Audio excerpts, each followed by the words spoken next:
Hello everybody and welcome to VG Legends, the online internet video game TV Wait a minute, have you ever played through Death Wish and thought, wow, this mode's for babies? No? Well that's fine, because I'm continuing with the video anyway. For those who may not know, Death Wish is a Hat in Time's take on New Game Plus, featuring various base game levels ranked up to 11 with obstacles, hazards, enhanced bosses, and the like. There are 38 levels and each having 3 objectives that each reward a stamp for your collection for a total of 114. One of these levels happens to be called Zero Jumps, where you have to complete 4 levels while not being allowed to jump lest the game instantly kills you. And so, Death Wish being my favorite thing about the game, contrary to popular opinion, I and a few others have asked, can you beat all of a Hat in Time's Death Wish mode without jumping? Which also led into a spin-off question, how many stamps can we collect without jumping? And in order to help us solve this, BotB steps up to the challenge. Now, this video is going to be long, so I've split it up into several smaller sections that you can view the timestamps of right here and skip around to your liking. Alright, so first off, some rules. Obviously, we're not allowed to jump, wall jump, hop off wires, or anything that would trigger the Zero Jumps candle, seeing as we would die and be unable to complete the mission. We also are not allowed to use online co-op besides for candles. The reason for this is because Death Wish was originally intended as a solo experience, and I'd like to keep it that way. This will also make puzzle solving all the more interesting instead of simply bouncing off someone's head.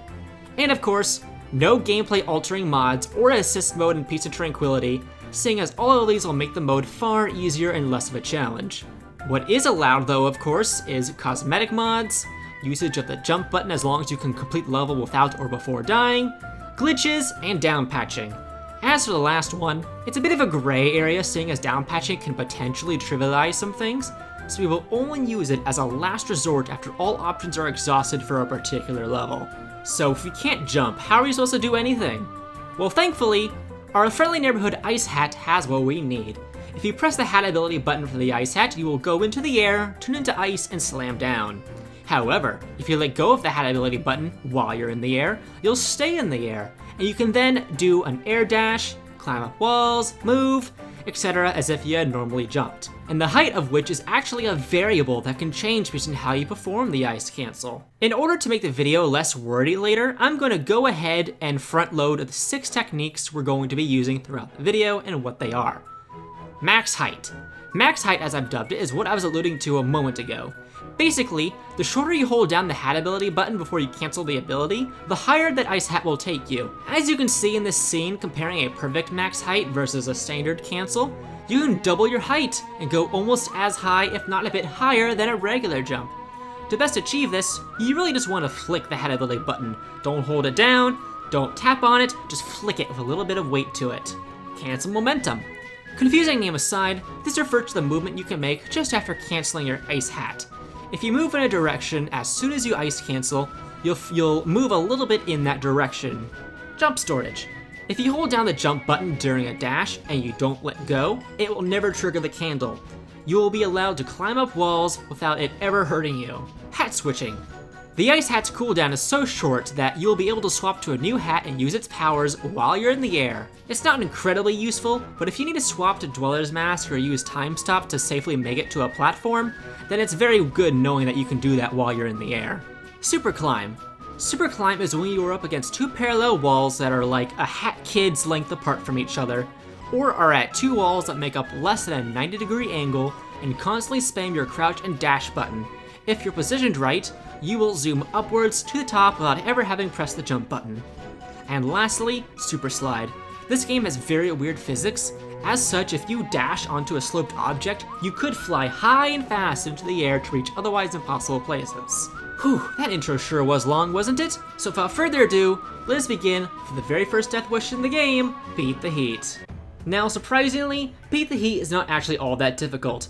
No faucets are too far away from any hookshot swings or ground for you to use an ice hat and dash cancel on. The order of which we will turn the faucets off are the slides behind us when we start, the tower where the mask salesman is, the first timepiece area, the lighthouse, the sewers, the waterfall, and lastly the cannon that we have to go to reach the end. The only actually difficult part is the tower and first timepiece. What you will want to do when you get to the tower is try to wall jump onto the railings in order to get on this very thin platform you want to wall climb up, but do not touch your directional key. Just wall climb up as you would, and you'll land right on top of the railings. This will allow you to jump on the umbrellas and reach the roof a little bit further down. Just be careful not to get too close to the jump ropes because they have a huge event horizon to take you in on them. And getting on them is instant death. Once you've made it to the roof, you can use the hook shot nearby to air dash over towards the faucet, and then use the other hook shot to go back onto the roof, and then dash over towards the lighthouse. As long as you're careful and quick, then the bonus objectives of don't get burned and don't go into water more than twice are a cinch, because for some reason, you can jump out of water without it counting as a jump. I don't know why this is, but we'll take it, as the game doesn't count as a jump, so we will not either. Just continue through the level and get to the timepiece, and there we go, 1 level and 3 stamps done already.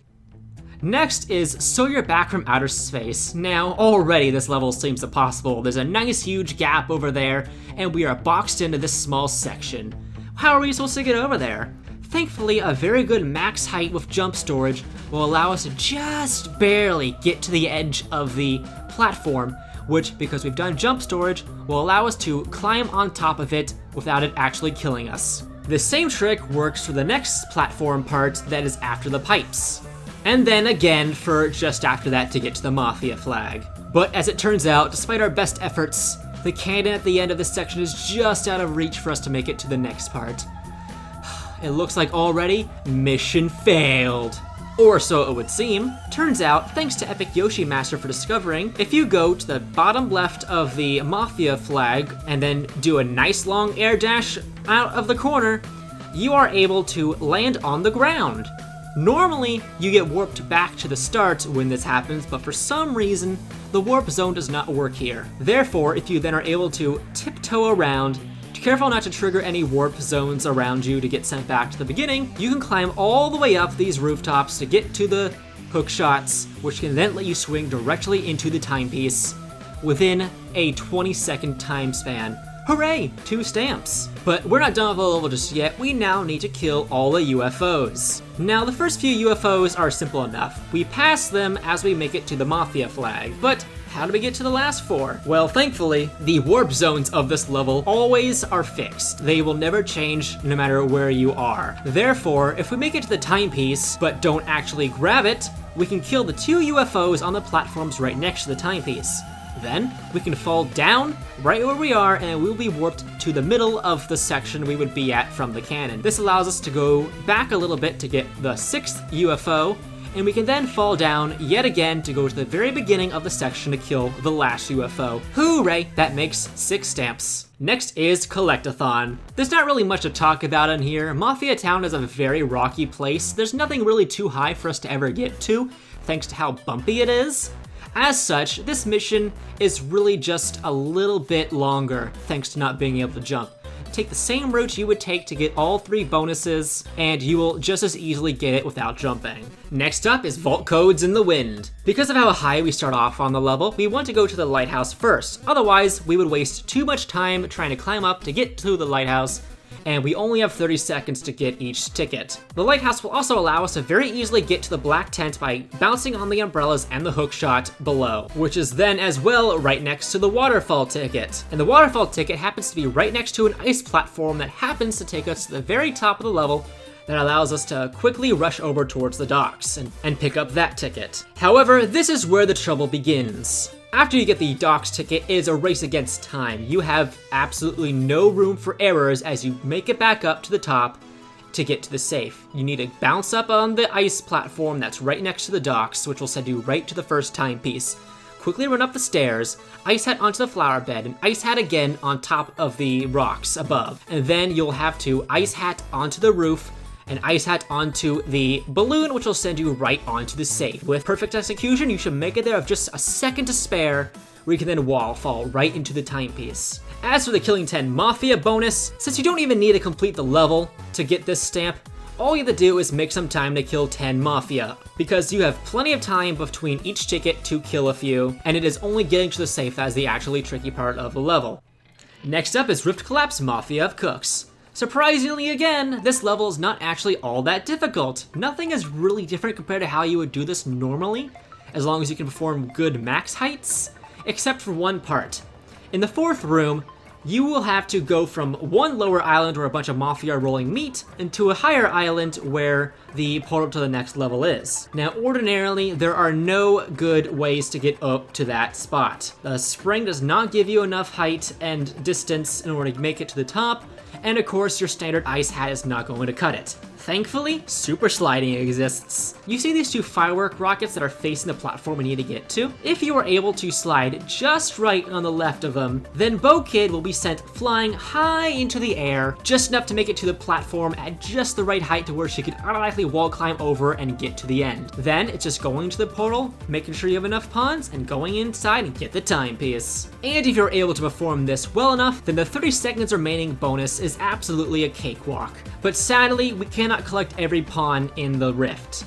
One pawn in the fourth room on top of a tree is just a little too high up for either the magnet badge or for the spring to allow us to get to. So sadly, no, all stamps are not possible, but let's keep going to see how much we can get. Our next Mafia Town level is she speedran from outer space.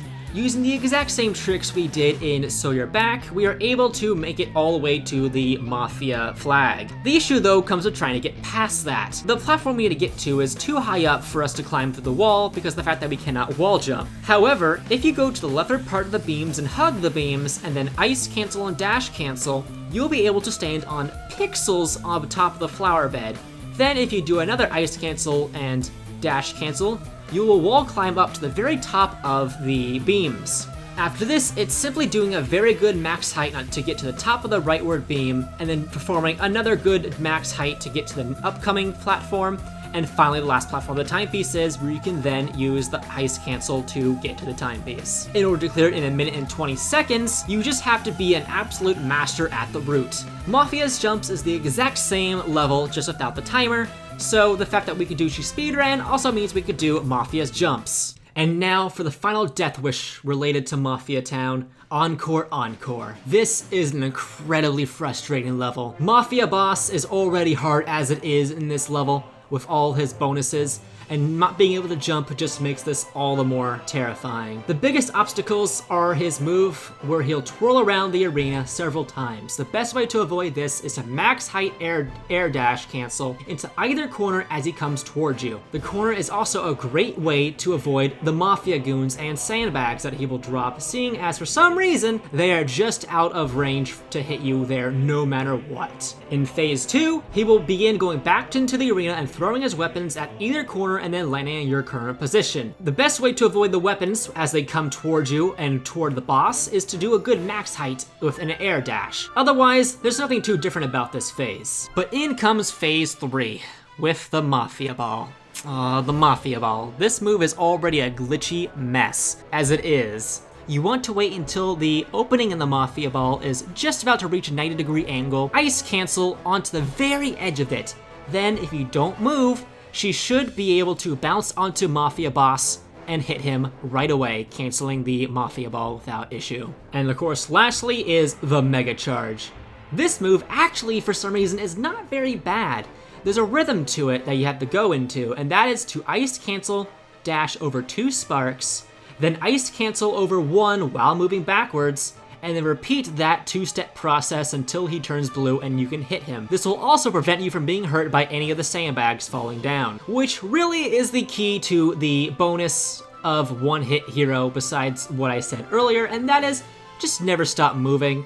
Always make sure you're moving at least somewhat so the sandbags will never hurt you. And as to the bonus of not missing a chance to be hit, the only real issue is the move where he goes in the back of the stage and throws his weapons, because it's RNG on how many times he does this before he turns blue, which is 2 to 3 times in phase 2 and 3 to 5 times in phase 3. The best way I've found to be able to react quick enough to hit him when he turns blue is to always make sure you're at either end of the arena when he jumps. This way, you'll always have a few seconds to register that he turned blue or not before one of his weapons gets to him to cancel out his blueness. Other than that, you just have to be really careful and honestly a little bit lucky in this fight if you want to do this one-hit hero. But it is possible as long as you have absolute mastery of the controls and the fight. And now time for the Battle of the Bird Death Wishes. First up, Security Breach.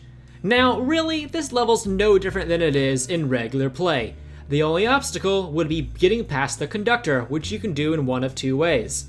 either get onto the coat rack to the left of him, and then hop onto his chair, and then hop onto the platform to the right of his chair, or get on the horse and do a max height to get onto the same platform. Other than that, it's generally the same. However, do note that you will be slightly delayed in how you avoid things due to the fact that you use the ice hat, so you need to plan a second or two in advance on how you will get past the guards. Otherwise, just get to the timepiece and there you go. Both bonuses are cleared easily. And now to challenge one of the easier missions is probably one of the hardest ones, the Great Big Hootenanny. Now, the overall basic platforming of the level is no different from how you would do it in regular play. However, there are jump ropes everywhere, and as we remember, jump ropes mean instant death because you can't hop off them. This means you have to be incredibly careful of how you get around the level, and honestly, the bonus objective of the DJ tokens is an absolute nightmare because it's completely RNG. Sometimes the game will never spawn tokens, sometimes it will spawn a lot of them, and sometimes it'll only ever spawn them on hazardous buildings. As such, you only ever want to go for the buttons whenever a DJ token is right next to them, as this will minimize the amount that appear on hazardous buildings. Not getting hit by the band is simple enough, especially if you do not go for the DJ token bonus at the same time. The same strategies you use to do the mission regularly will suffice for this bonus. And now time for the inspiration of this entire journey, 10 seconds until self-destruct. Now, I know this mission comes off as incredibly intimidating, but to my surprise, it's actually not all that much different than Train Rush Zero Jumps. The big thing, of course, is you're on a very tight time limit, which means you pretty much are not allowed to make any mistakes whatsoever as you progress through the level. The major difference starts at the end of the room with the 6 button. You want to ice cancel and dash on top of the gate that's blocking the door, and then ice cancel again to climb onto the wall and hop onto one of the buttons. Then you want to hop onto the next button, ice cancel and dash down to the next button, then dash to the next button, and then you can safely touch the 2 buttons at the bottom and exit through the door. Other than that though, this level's largely the same as it was by playing it regularly. You just need to ice cancel instead of jump. As for collecting all 9 conductor tokens, this isn't really any harder than normal as long as you've got a good handle of the route, as each detour to get each one really only costs you about half a second to a second at most, and it is a little lenient as long, again, as you perform this route perfectly. But sadly, of course, one-hit hero and no hat abilities bonus is impossible because we wouldn't be able to get through the 6 switches at the end without a hat ability. But hey, 2 stamps out of 3 for this mission isn't bad. Next up is the Rift Collapse of Dead Bird Studio. Thankfully, the route for this is not too horrible. The only major things are you want to make sure you land on top of the floating light on the first room in order to make it to the portal where you can grab the other pawns, as well as using No Bonk to slide on top of the broken wall to let you make it to where the top of the box is in the second room, and landing on the light on the top of that room in order to be able to make it towards the pawn that's behind the portal.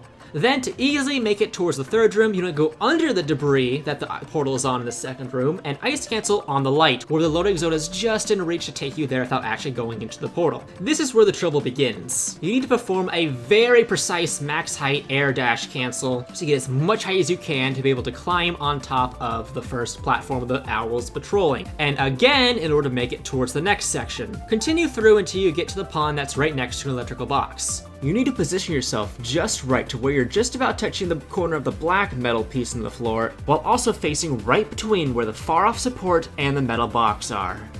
You then want to ice cancel, dash, and then while you dash cancel, you want to make Hat Kid move toward the electrical box. If you were high enough and did it just right, Hat Kid should be able to grapple onto the electrical box and climb upwards towards the portal, where then you just want to ice cancel to the beam where you can pick up the last pawn, and then ice cancel dash into the portal where you can then safely pick up the timepiece. Using this route above, you can safely collect every pawn as well as clear this with 30 seconds left as long as you've performed a perfect route. Next up is Community Rift Rhythm Jump Studio. Now, for the most part, there's nothing spectacularly difficult about this. There is, however, one issue that can cause things into question. There are a lot of ropes, and we cannot help but get onto one in the second room. However, there is a glitch we can use to get off of the ropes. Now, this was found by Doka, and by his words, there's a trick performed early on in the level where booping on a type rope with controller will cause Hat Kid to do a glitchy front flip off of it. While the animation is technically the double jump animation and the candle does count it as a jump, so it will activate if you have it on, you don't actually press the jump button.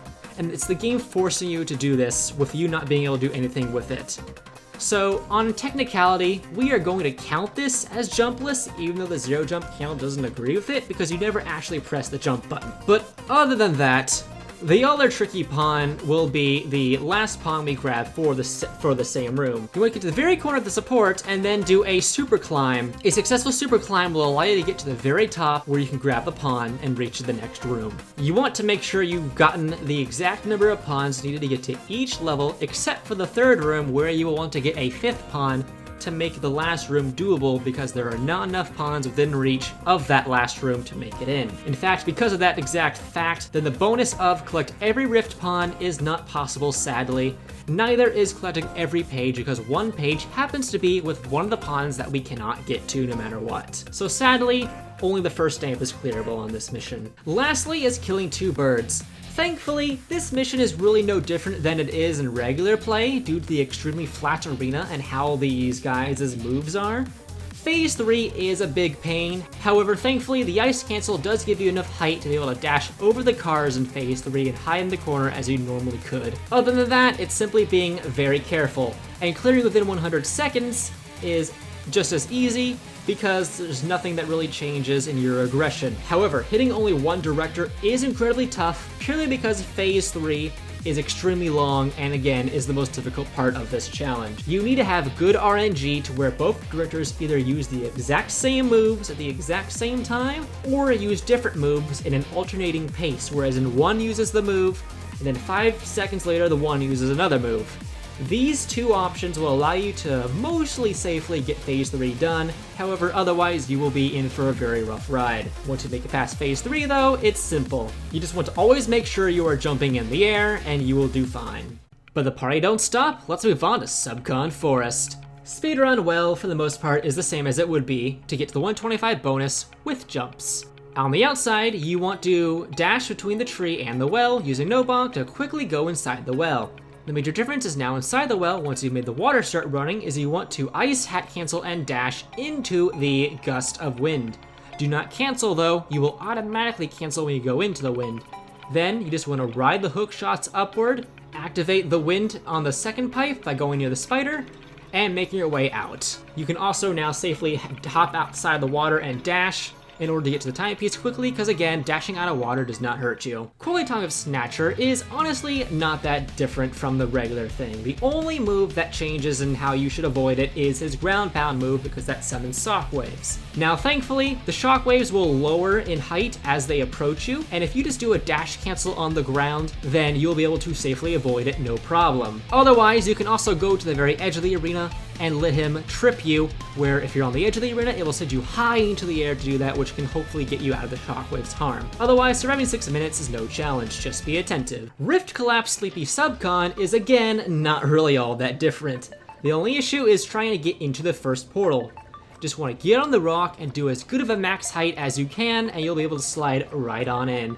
Otherwise, grabbing all the pawns and all that is really no different how you do in a standard play. You just gotta be a little bit faster if you want to get the 30-second bonus. I would say the hardest part would be the room with the falling ice pillars. If you don't land on them correctly, you will grip onto them weirdly and fall to your doom, wasting time. So just be very careful of how you climb onto these. Otherwise, collecting every pawn is also a non-issue. Next, of course, will now be Community Rift Twilight Travels, and spoiler, we cannot collect every pawn, but we can collect every page. However, if we are wanting to do this, we are actually going to need to mess with our key bindings a little bit. You will want to change your Ice Hat ability to be your mouse wheel instead of the control tab or whatever else you have it set to. This will allow you to achieve a 1-frame perfect max height where you can go as high as you can, and this will be useful for getting to something we need to get to. Page 1 can easily be gained by simply falling down the corner in the first room. Page 2 can also be easily gained by swinging on the hook shot and then releasing on the apex behind you in order to climb onto the top of the pillar to get that page. Once you've passed the Dweller Gate, this is where it gets a little hard. You will want to angle yourself just right in the leftward pillar to be able to perform a super climb, where using the pillar and the wall right next to it, being able to climb to the top. This is hard to position because sometimes you may get stuck in the middle of the pillar, unable to go any higher. The third page is located on the rightward pillar on the other side, just be sure you go down there before you get the pawn and continue on. You'll need to perform a very well-timed wall climb and dash cancel to get to the above pawn, and do some finagling with the Dweller's Mask and hookshot in order to get through. The magnet badge then has enough reach to where you can get both the 4th page and the pawn that are behind each of the Dweller platforms by positioning yourself in such a way that you will be sliding across either wall and then dash back into the main platform so you don't have to redo the entire super climbing segment. The next room isn't really anything special. You just cannot grab onto the hookshot part to get to that pawn because it's not within our ability. But other than that, you'll just want to do a very good max height and homing attack onto the spiders to get to each of the platforms to make your way up. The last room is where the keybind trick I mentioned earlier comes in handy. Once you're at the part of the final room with the spider with the pawn on its head, don't forget the page that's at the bottom of him. And then you want to otherwise go go as close to the corner of the pillar as you can. Get on your keyboard if you're not already. Do a frame perfect max height using the mouse wheel, dash toward and dash cancel to the spider, homing attack him, and you will hopefully have homing attacked him successfully to where you can then proceed to the level just regularly. Just when you get past the 2 bridges, instead of trying to figure out the puzzle, just dash downwards and you should appear where the portal is. Don't forget about the page behind the statue in the timepiece room, and then otherwise you are good. And now we move on to Boss Rush. Despite the intimidating factor that this would hold, there's actually nothing truly difficult about this, even if you do 0 jumps.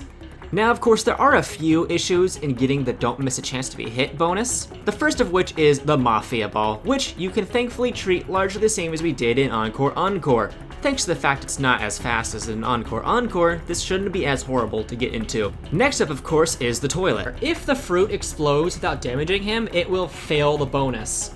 So you always want to make sure that you are right in his face when you throw the fruit in order to not fail the bonus. When it comes time for phase 2, when you're swinging to catch the fruit, you want to wait for the fruit to be pretty much right in front of him.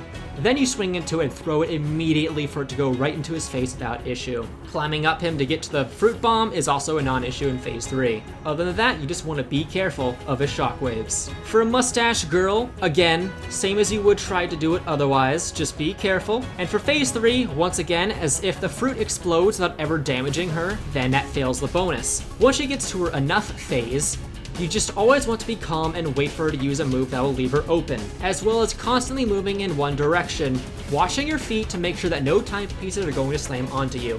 You always want to use your homing attack when you can, as this will prevent you from being hurt by any falling timepieces. As long as you're careful, you'll be able to do the one-hit hero no problem. However, breaching the contract is another story altogether. This is, I'm not gonna lie, an ultimate RNG clusterfest. The major difference of this fight from the regular fight that would ordinarily have killed the run is the fact that his minion moves will now summon shockwaves that will hurt you if you are on the ground level. Thankfully though, Doka was able to come up with an idea where if we pick up one of the fruits that are behind the arena, take it with us and hold on to it during the cutscene of when the fight starts, we can actually use it for the fight and be able to get on top of it and avoid the shockwave successfully. In order to get on top of it, you want to throw it against a wall at around a 45-degree angle, preferably to the right, as how it will land on the wall will actually determine how easily we can climb up onto it, which we can do by pressing against where it's touching the wall while we're angled slightly toward the fruit. When you're on top of the fruit, you can very safely avoid any shockwaves that come your way. If any spawn near you, you can just do a dash cancel to get around them. However, despite this precaution, it is still a very RNG heavy fight on which moves he uses and where those moves will land. However, thankfully, it seems we do have slight control over how his exploding rings move, as they seem to be relative to your location. I have found that standing just a little bit to the left of the fruit will usually make his triple exploding barrage start right next to the fruit, which if you're able to get on top of the fruit just before it goes off, you can use a dash cancel to avoid the shockwaves and they will never hit you for the whole duration of the move. However, there is one move we have to take a hit in, and that is during his 4-ring explosion, which also throws potions at us. Now, it is possible to do this without getting hit, however, it is very narrow, and if you fail to do that technique, then you will take 2 damage. However, if you just tank it for 1 by hugging the middle of the arena, you will only take 1 hit and can then safely throw the potion at Snatcher.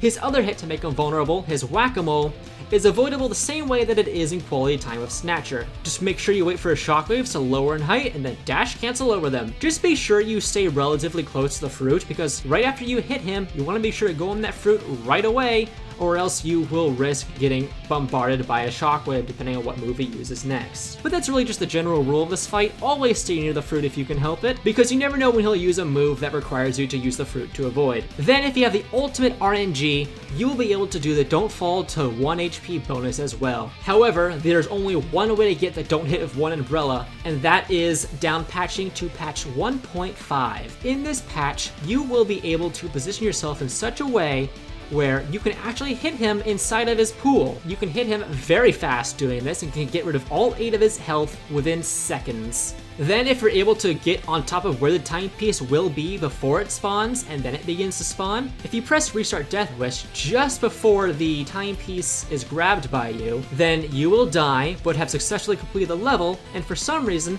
this makes the game freak out and give you all 3 stamps right away. This is why I said I would save down patching for a last resort for a stamp, because this is far less interesting than doing the fight regularly, no jumps. But breaching the contract is just the beginning. The difficulty will now severely ramp up. Let's move on to Alpine Skyline's Bird Sanctuary. Now, this Death Wish in itself isn't very hard to pull off on its own. The only real struggle, honestly, is getting over the first birdhouse. If you've never known, an air dash actually gives you a little bit of height, and so does an air dash cancel. Gives you even more little bit of height.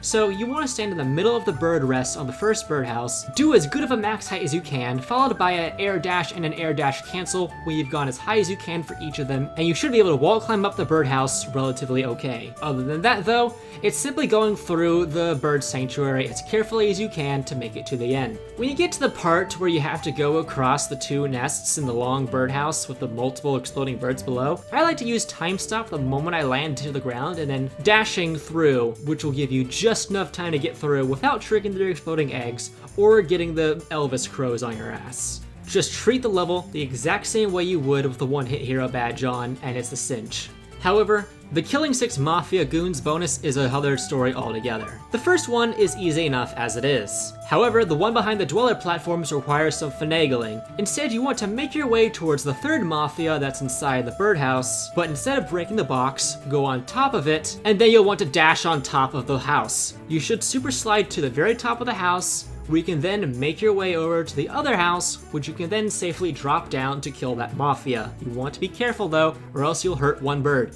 Fact, spoilers, you'll probably hurt at least one bird. Which brings up, if you're going to hurt a bird, commit. When you hit one bird, time will slow and 2 seconds later you'll take damage. However, any birds you hurt within that slow time will not count against you and will die without repercussions. So if you're going to kill one, make sure you kill them all. Once you've gotten the 2nd Mafia down, the 3rd Mafia is easy as it is. However, you want to ignore the ice platform and continue on through and make your way to where you blew the horn in the base game level. You will want to kill the birds that are inside the tiny birdhouse, make your way to the top right corner, and you'll want to do a super slide. If you're angled just right, you will slowly move upwards, and then you can grab the hook shot, which will then allow you to move around and get onto the Mafia boss that's guarding the horn. As long as you're careful, you will do this without being hurt. Then you want to make your way to what would be the final Mafia goon, but instead of going across all those platforms where the pushy crows are, you instead want to turn into a sharp right and ice cancel into the edge of the house. The Mafia goon will then aggro towards you, which you can very easily kill him. You want to ice cancel to get back up to where he used to be, use time stop to get across the platforms with the pushy crows, and then fall all the way down to where the last Mafia goon would have been that you would use the ice platform to get to. I recommend opening the homing attack for him, leaving the birds away from him, and then killing him with the time stop. And then once he's dead, you'll have gotten the stamp. Hooray! But now comes what's probably the most difficult platforming challenge in all of this zero jumps obstacle course. Wound up windmill. It's not too bad at the beginning. However, once you get past the first fast moving platform and you're at the first spider, I recommend going to the very top right corner where you can then glitch onto the hook shot that's on the outside to open the door that will allow us to go up a big ladder to make it up to the next section just fine. Then you will want to try your best to get onto the windowsill and then move all the way up as far as you can, which then lets you climb up to the spinning block. You then want to make your way to as if you're going to get the yarn, as there is some weird geometry that you can ice cancel on top of and then get to the next platform that way, as well as use that same super sliding trick to get to the top of the blue windowsill, and then you can ice cancel onto the top of the gate. I recommend being onto the rightward gate and being a little bit away from the corner where the two gates are joining, then facing the giant rotating gear of the blue platforms on it, and then ice canceling and dashing towards it once you begin to see a blue platform appear from the left. If you position yourself and time yourself just right, Hat Kid should be able to grip on and do a wall climb and then begin sliding down and then fall onto a blue platform, which you then want to jump to the blue windowsill and then go to the outside part of it and go either left or right just as long as you get to the very top, and then scoot as close as you can to the edge of it, which should boop you to the very next floor. A well-timed max height will allow you to get on top of the next platform, which you then want to wait and time yourself for the rotating wall to be right on top of you, which you then can stand on top of it to let it carry you to the other end. Other than this, it's just well-timing yourself and being patient for all the platforms and eggs to explode. You will need to tank some fire damage to make it up, but then using time stopped will let you get past the two platforms, and even if you are able to time yourself right, dodge the fire. Otherwise, you may tank a second hit, but this isn't so bad considering how we never tank another hit after this. In the final room, you will largely treat it the same as you would regularly, except when you reach the diagonal paysack. You cannot avoid this cheesily here, so you'll actually want to, with Fast Hatter on, use your brewer hat to kill the spiders that will appear. You want to be quick though, or else you will be bonked off. And now the true challenge of Wound Up Windmill begins. Once you're at the part of the lone spinning blue platform, you will want to get on top of the lantern. You want to ice cancel with a little bit of leftward momentum, and then cancel until you're at the little protruding spinning gear, and then ice cancel the moment you touch it, and you should land on the blue platform safely, which then lets you go on to the next section safely. You then want to get to the black part of the spinning blue platforms, and then once you've passed the apex of the bottom one, you'll want to ice cancel, dash, towards the next one. Then once again, get on top of the black part of it, get as far to the edge of it as you can, and then ice cancel dash. At this point, you should land on the spinning gear, and Hat Kid will struggle very greatly to try and get on top of it. You want to make sure you're constantly trying to dash cancel, and then hopefully the game will finally give in and let you get on top of the gear, where you can then wall climb off of it. And then here's where I recommend using the time stop, where you can then successfully get to the middle of the support beam, which doesn't rotate. If you've done a perfect route of this, you can do this in 4 minutes, or even as early as 3.5 minutes, but sadly doing it with one hit hero and no hats is impossible for obvious reasons. And the frustration does not stop. Illness has speedrun. To do it within 6 minutes requires absolute perfection. You cannot fall whatsoever, and I would recommend a route of the birdhouse, followed by the windmill, followed by the lava cake. Now, the trick of doing this within 6 minutes is to abuse a checkpoint glitch. When you go into the zip lines, ordinarily, then your checkpoint will be that zip line. However, if you remove the hookshot badge from your inventory just before you reach the end of the zip line, then you will still make it to the platform if you were close enough, but your checkpoint will be the hub island still. This makes it very quick to get back to the hub island and get to the next plants. However, it makes falling down all the more punishing, because if you fall down accidentally, you go back to the hub island instead of wherever else you could have been. This was found thanks to Epic Yoshi Master. Thankfully though, we finally have a breather with Rift Collapse Alpine Skyline. This level is really no different from how you would do it in normal play. You just need to make sure you don't get onto the zip lines and are a little careful with how you move. You, however, cannot grab all the rift pawns because of one pawn in the final room is being guarded by a waterfall with 2 blocks on top of it. Just no matter what you do, cannot get enough height to wall climb on top of the second block, making this impossible. However, you can very easily get 30 seconds remaining as long as you get all the pawns in the first 2 rooms and then just zerg on over towards the timepiece. Sadly, the difficulty does come back in Community Rift Mountain Rift. We can only complete this mission on down patch 2.1, where for some reason, none of the community rifts count as death wishes. This will allow us to use the Fast Hatter badge as, for those who don't know, Fast Hatter does not work in Death Wish besides for the Brewer hat. And so, we can now abuse Dweller's Mask to clip across several obstacles to reach the pawns we need as well as all pages. Sadly, one pawn in the second room is not obtainable, so we are unable to get that stamp. One very tricky pawn though is in the very first room. You will want to grab onto the hook shot, and then at the absolute apex, we're talking pixels, let go, and then at the apex of your height gain from that, dash and then dash cancel onto the wall that's behind the portal, which will allow you with the magnet badge get the pawn if you are high enough, but it is really difficult to get to. But the issue comes back again in the final room. Don't forget the page that's on the left. The second pawn is incredibly frustrating to get to. You need a really good positioning with a max height and air dash canceling to wall climb up to the top of the pillar to get to this pawn. You then will continue on swinging through the hook shots, skipping one of the sections, and then making sure you use Dweller's Mask at this part before you touch it, or else you will be stuck with a wall climb. To get to the 7th page here though, you need to position yourself in such a way on the green block where when you Dweller's Mask it and try to move ever so slightly toward the green block, it will zoom you up to the very top, and then once you're at the top, you want to quickly dash over towards the page. Other than this though, it's just good hat switching mixed with ice canceling, as well as making use of Fast Hatter with the Dweller's Mask to get to the last few pawns and make it to the end. And now we make it to the final section, the rest, where we will cover Chapter 5, Chapter 6, and seal the deal. First up is the Mustache Gauntlet, which all 3 tasks can easily be gained without jumping. Nothing is really out of the ordinary from how you would normally complete the level, except for the Dweller Raccoons that are being guarded by the fire turrets halfway through. You need to be very careful of your Ice Hat and Dweller Mask usage, but otherwise you'll be able to get through just fine. Similarly, you'll want to use the Hat Switch at the end of the section with the Mafia Goon falling platforms to be able to get to the platform successfully. You cannot do both bonuses at the same time, however, as you are forced to take fire damage at least once to kill a few spiders in the final section, but they can easily be dealt with projectiles in another run to not get burned in the next time. Next up is No More Bad Guys. Now, surprisingly, all 3 objectives can be done here as well. Thanks to her very small arena and the fact that she always wants to be in your face, clearing this mission as well as in 3 minutes is not that difficult at all compared to standard play.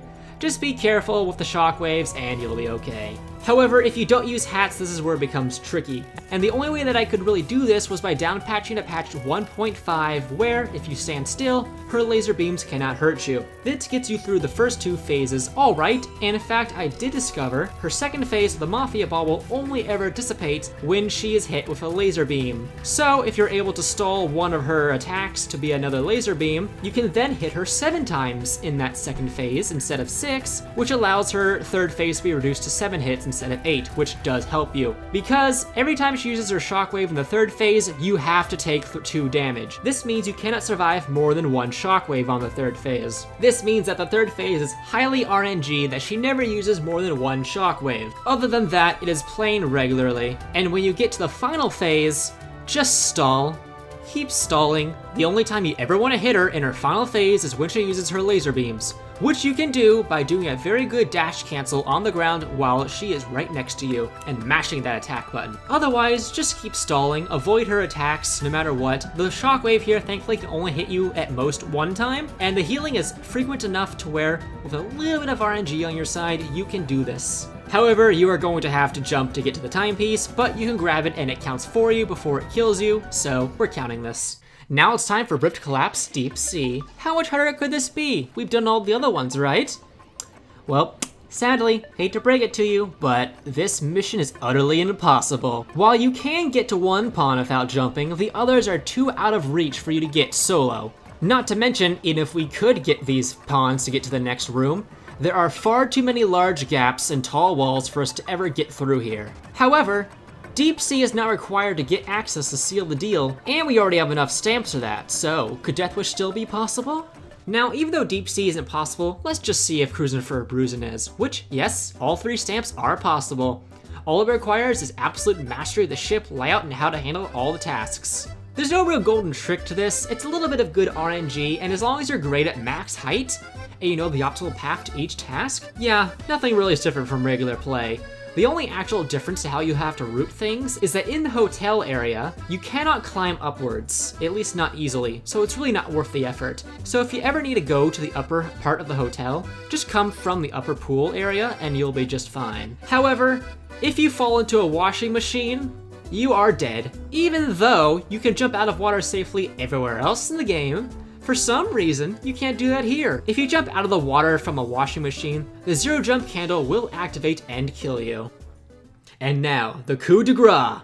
Seal the deal. Is this possible? Well, as we know, we can do Encore Encore, we can do Killing 2 Birds, and we can do Mustache Girl EX very easily. They don't really change from their missions to seal the deal. Easy so far, right? Just Snatcher left. We did Ultra Snatcher. Probably we can do this. Well, I'm afraid, guys, this is not possible. You see, this is all because of one addition to his moveset, and that is the falling lights that appears during his minion move. Because of this, we cannot camp on the fruit, and while technically we could pixel perfect move our way around the fruit to not get hit by the lamps, if you die once on this mission, it removes the fruit, so you have to go back to the whole 50-minute gauntlet to get another chance, which honestly isn't really worth seeing if it's possible or not, so I'm going to deem it as impossible. You can't even survive long enough on patch 1.5 to do the Snatcher quick kill. That is how hard the lamps will kill you. It is really sad, because we are literally like a minute away from saying that Death Wish mode is possible, but it's not. It's just not. Despite it not being possible to clear Death Wish mode though, let's just continue further to see how many stamps are possible. So as we've been keeping track throughout the mission, we now know that we can fulfill Snatcher's hit list and Camera Tourist fairly well. The only missing objective for both of those is to fulfill the 10 push crows without being bullied, which you can very easily do in the Science Lab Rift. And for Camera Tourist, you can either go to Mafia Town at night, or go to the birdhouse and snap a picture of 3 enemies in the big birdhouse. As for zero jumps, are you serious? Are you really gonna make me talk about that? And now the Snatcher coins. We will go in order of chapter for this, so let's begin with Mafia Town.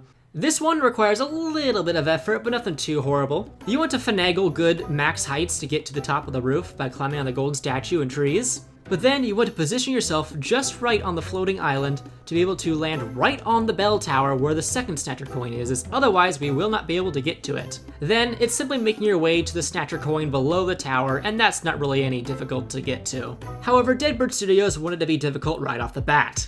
The Deadbird Studios Snatcher coin can be gained by going to a little bit off the center of the schoolhouse, then performing a super climb of sorts by allowing yourself to max height towards the right part, or the left, whichever you want to choose, then dash towards the next part, and if you have gotten the right amount of heights, that should push Hat Kid up to the top to get the coin. You then want to go towards the big parade, which will then effortlessly allow you to get the coin behind the sign. Now is Train Rush. To get this coin, you want to grab onto the first hook shot when you're at the outdoor stage, move around to where you then are facing toward where you came from, and then let go of the apex of your jump when you're backwards, and then dash over at the apex of your height, which should then allow Hat Kid to wall climb up the silver part to grab the coin. For Subcon Forest, the first coin I went for was the one by the Subcon well, which for the most part is the same way as you would get it regularly. However, we just cannot jump high enough to get to the hook shot to get on there, so you instead want to climb up on the tree right next to the hook shot, which it's a little difficult to find a good grip to stand on, but once you're able to do it, you can then cancel into the hook shot, which takes you right to the coin. The second coin, where the time rift used to be, is really not difficult at all to get to. It just looks a bit intimidating because the depth perception may be a little wonked from the ice floating around. But just do good max heights and you'll get over there no problem. Vanessa's Manor, however, is the big problem here. Getting past the initial gauntlet toward her is not too horrible. For the first part of the gauntlet, you will want to activate the Dweller's Bell, then ice jump over towards each of the green platforms, and then wait for the Dweller's Bell circle to slowly sink in, and then just as it's about to let the purple platform rematerialize, you want to wall jump onto the wall to the left of it, which will then let you jump right on top of the purple block. Afterwards, it's just patiently bring the fruit to each section to allow it to blow up the wall. Then, in order to climb Queen Vanessa's Manor, follow the railings to the right side of her house until they end. You should see 2 protruding ice pillars next to each other that you can then super climb around to get to the very top very carefully. Then, you will want to continue rightward and move around, and you should see a very tiny opening between 2 parts of her house. Why that's there, I don't know, but will allow you to do another super climb to go all the way to the top of the roof, which then is just a simple matter of ice hatting over towards the chimney. Now, I do believe the Alpine Skyline Snatcher coins take the cake for the hardest ones to get to. For the Lava Cake one, you really just have to damage boost to the Snatcher coin. Nothing's really too out of the ordinary difficult here. But the Windmill one requires a little bit of finagling. You want to get to the house in the windmill the same way as we did during the Death Wish, and then you'll actually want to be able to get onto the haystack and then zip on over towards the house. When you're at the very top of the house, you will be able to make it towards the tree branch sticking out, and this is where a bit of trouble begins. You need to time a very good max height while holding down the jump button as you've dashed to store it, which, if you're able to do it just right, you should be able to wall climb up a little bit, release your wall climb, and then Hat Kid will automatically grip onto the next tree and go to the top. Next, you want her to face the wall and hug the wall as much as she can, summon player 2, take control of player 2, and have player 2 use the ice hat to ricochet player 1 to the very top of the building. This will allow you to get to the Snatcher Coin. This same trick will allow us to reach the Snatcher Coin in the hub area.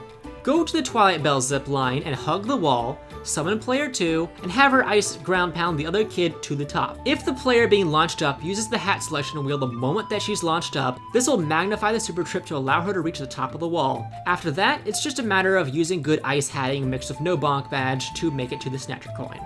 And now time for the Nyakuza Snatcher Coins, which this part will be a little boring. Both the Pink Paw Station and the Bluefish Station are not difficult whatsoever to get to. Just get to them the same way you would regularly. The Green Clean Station one, though, actually does take a little bit of work to get to. Well, normally, what you would do is ascend to the top of the Green Clean Station, and then get on the train and double jump over towards the Snatcher Coin. However, while we can do the first bit just fine without jumping, getting to the Snatcher Coin itself is a little difficult. We do not have the height means to get to it, even with a good max height. Surprisingly, if you are to max height onto the wall where the cat train disappears, you can actually stand on top of it. And this gives you just enough height as well as distance closure from the Snatcher Coin to be able to make it there with a very good max height and dive. And with that, we have now explored all of our options for Death Wish Zero Jumps, coming to a wonderful conclusion of 36 out of 38 levels doable without jumping, as well as 100 of 114 stamps. If you don't count down patching, then the stamp number does go down to around 94, 95, but regardless, this is still an amazing achievement, and I never would have thought that we could have gotten this far. I want to give a special thanks to Doka and Epic Yoshi Master for having helped me figure out a few routes, Star Blaster 64 for being the initial inspiration that made me get curious about this, the Zork Nemesis who pushed me to do some more after I did just one, and of course all my friends that I egged on about how much progress I was making while doing this. As such, I highly encourage that you give them all a follow. Their links are down below. Similarly, my Twitch will also be down below if you ever want to follow me when I do things live. Overall, this was a very fun challenge, and while some parts were incredibly frustrating, for the most part this was fun and taught me a lot about how to play with the game. I highly recommend that anyone who wants more out of Death Wish give this a shot for themselves. Of course, if you want to see a full run of each level described in the video, you can find a playlist that has them all collected together in the description below or annotated on the screen. Overall, I hope you found this very enjoyable and enlightening. I am Master Terra, signing off.